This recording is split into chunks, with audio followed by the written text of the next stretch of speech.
موناکو.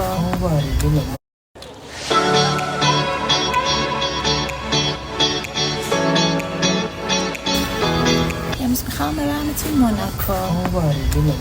الان اینجا وایستادیم اتوبوس بیاد سوارشیم بریم ترام بگیریم، از ترام سوارشیم بریم یه جای دیگه، باز دوباره ترام بگیریم. نمیدونم قرشگاه کنیم ایشون میخواد ببرم.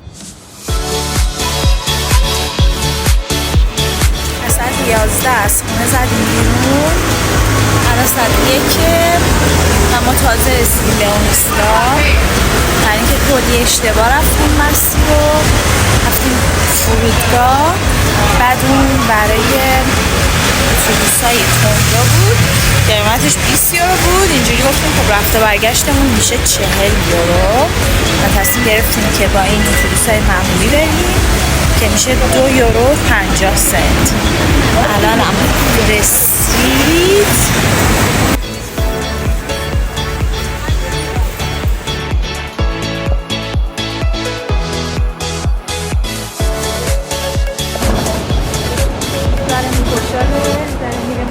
منو کشته.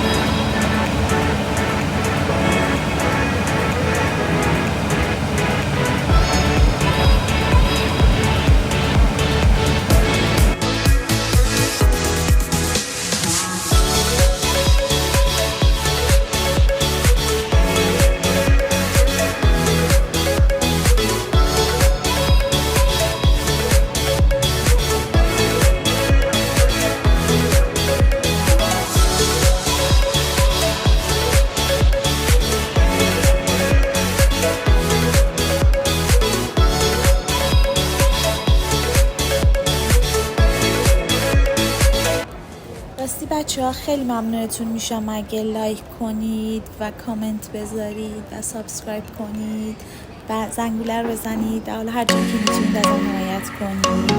مرسی.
هزار بار امروز بگردیم، مثل اینکه چون اینجا عملا انگاری اومدیم یه کشور دیگه و اینترنت نداریم و اصلا نمیدونیم که میتونیم برگردیم.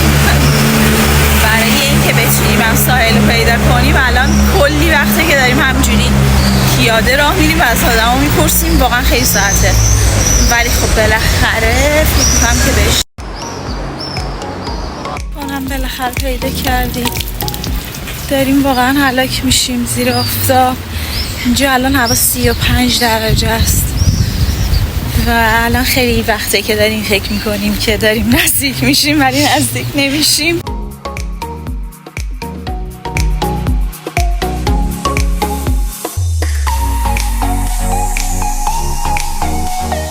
آی بالاخره پلاژ رو پیدا کردیم.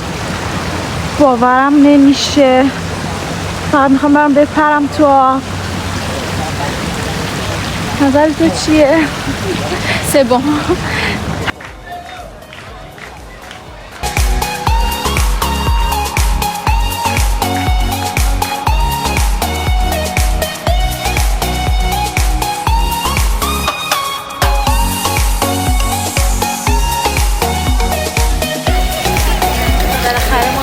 پخش شدیم توی آب. الان دیگه شنا کردیم. موش آب کشیده. هیچ ایده هم ندارم که چه شکلی هم، ولی خیلی خوبه بچه ها.